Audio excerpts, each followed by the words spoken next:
Why do energy instead of just focusing on getting information out and in direct action? You need information and you need direct action. You have billions of people on this planet. We need to reach those people. So there's no way I'm at all against direct action. We need it. So why add an energy? My first thought around that was around music. Now music, sometimes it gives us information. Very often it doesn't. You know, we don't know much more at the end of a song than we did at the beginning. And in fact, I know somebody who's very politically active and has been for I was going to say centuries, but it's only decades. And he can't listen to songs. He listens to about 10 seconds and he clicks off because it's like, it's just telling you the same stuff that it did in the first few words. Well, right, he's an information person. But if any of you can remember back to the anti-war protests around Vietnam, 1, 2, 3, what are we fighting for? Don't know and don't give a damn, next stop is Vietnam. That was Country Joe and the Fish.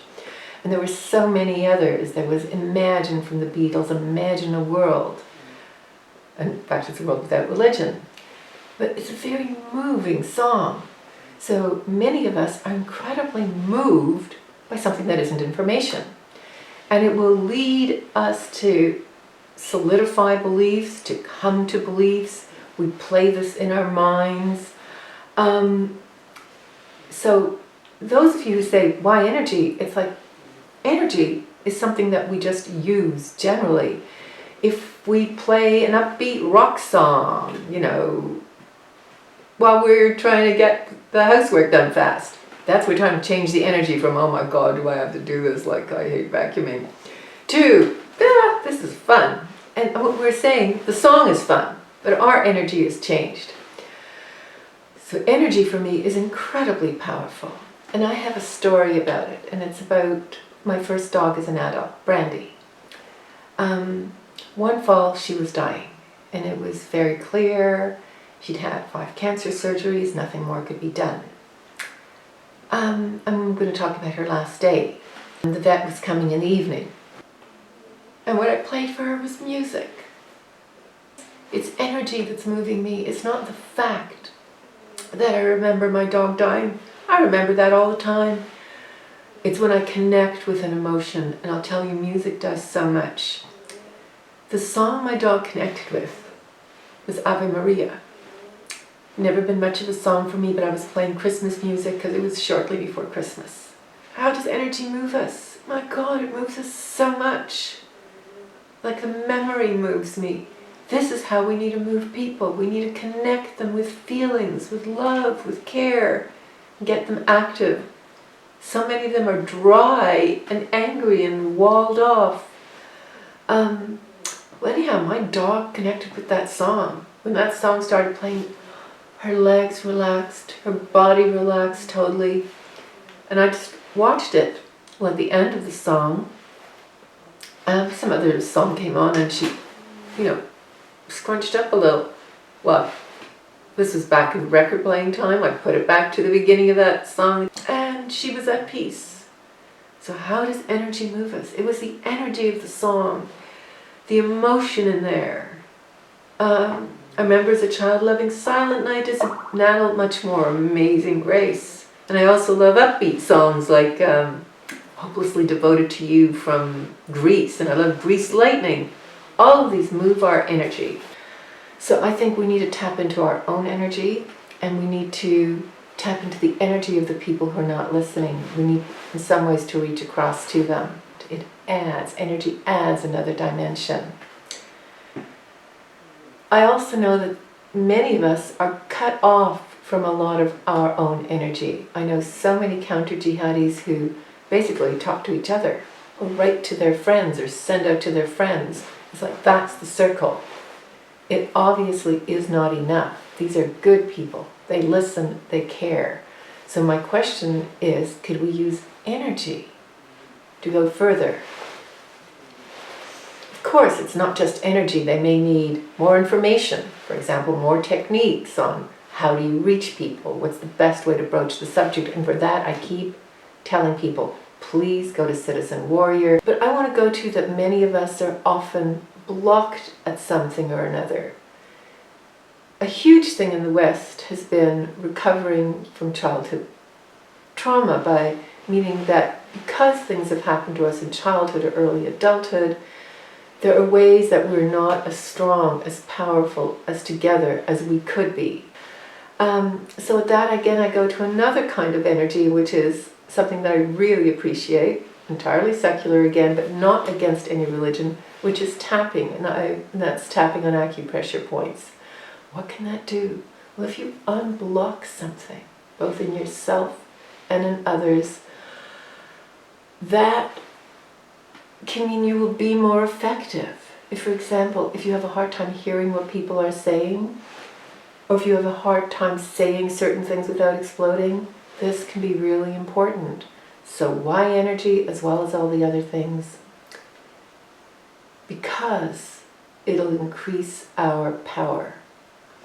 One of my images, self-images, is of a wave rider. In other words, there's this humongous Islamic wave going everywhere, more massive than 100 tsunamis, and it's flowing here and flowing there and coming unexpectedly, and like Germany's expecting 1 or 2 million immigrants in the coming year. Oh my God, what do you do with that? I think of Hiltrud Sassenhaus, and a German woman during World War II, whom I've been thinking about a lot these last few days.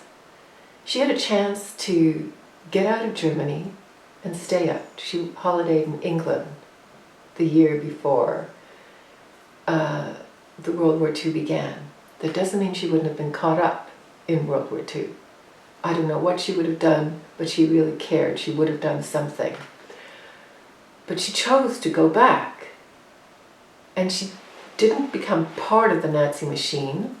And she also didn't just silently retreat into her home and try to have safety. She got a job translating letters from Danish Jews, from Jews in the Warsaw Ghetto, writing in Danish to people. And she got some of those letters out. Then she got into prison camps for political prisoners. One thing after another, so she was within the Nazi wave, but she wasn't riding with it. She was feeling how she could do something effective over and over. She was making her own little wave within it. She connected to people, she did things. And it's in the final days of World War II, when she had in fact been told, leave, something incredibly dangerous has happened, you've been exposed, hide. Well, anyhow, she went into hiding for a few days. She couldn't stay in hiding. She came back. Somehow or other, she was not caught. Most likely, the train on which her letter had been exposing her had gotten bombed, or somehow or other the letter hadn't gotten there. She managed to get information out that she had about the names and locations of 1,200 prisoners of war. They were taken out just before all the other prisoners were killed. She saved, it is known she saved 1,200 people. That's energy. She was incredibly, by the way, she was a religious person, so she was Christian. But when you read her book, Walls, you'll see that she's not going, God help me, God save me at this. She's using her intelligence. She sees things that other people aren't seeing. She's very alert. She's also incredibly intuitive, feeling who's safe and who isn't, partly using things she spots. Like if there's a big picture of Hitler, whoops. If there's a little tiny picture of Hitler, which everyone had to have, but a big picture of Bismarck, hey, that person's more likely to be safe. She also had a sense around people otherwise, and in terms of a more cosmic, intuitive sense, the night before Dresden was bombed, she was, for once, in a warm place, Dresden, in a hotel room that hadn't been bombed, in a place that looked safe when the rest of Germany was a wreck. She got up, she got just about the last train out. Well, what was it? You know, in a way she had a drive to go on, to save her prisoners, to do the next step, but also, I just have a sense, because this happened over and over and over, that there was an incredible intuitive feel to her, that she sort of knew things that were out in the universe.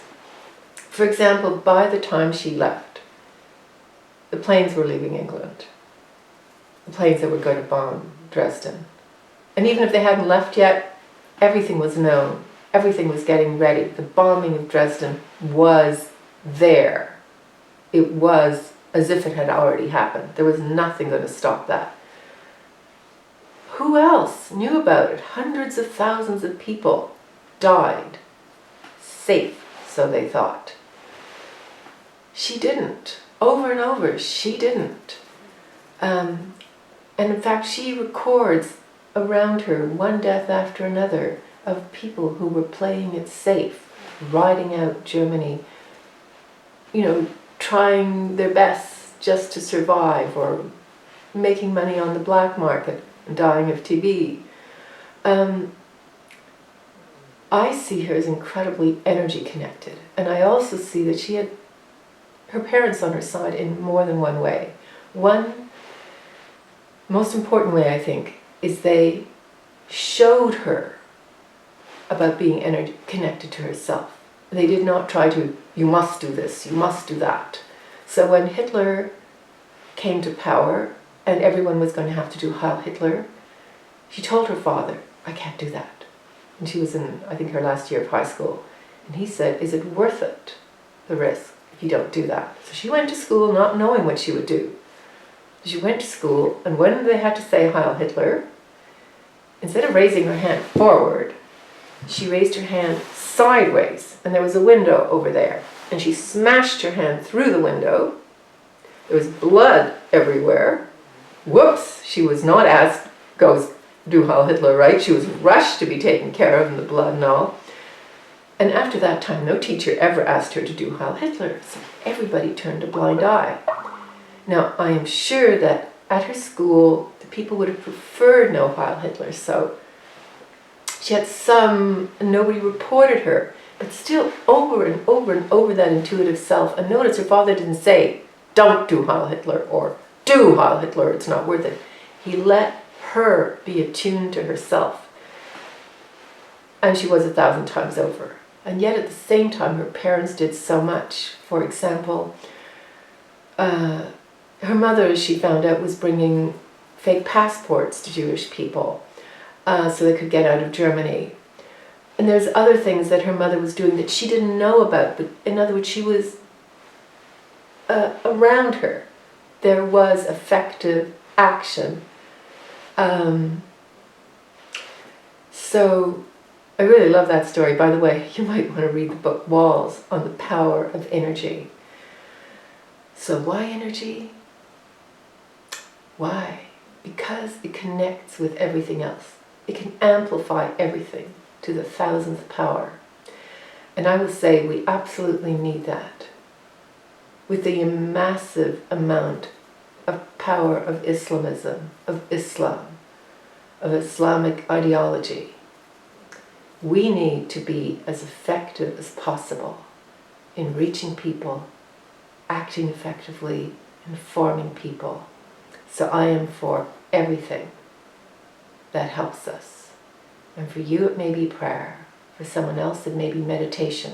And by the way, I see that as so powerful. The more you're connected to yourself, the better. The more you will move in the world effectively. For me, it's direct energy. I am not, by the way, for saying we all need to do X, Y, or Z. I think with this, we need to find our own path. So, with energy, I hope more and more of us join together to act with energy, as well as with more information, more connecting with each other, and more direct action. Thank you for being here.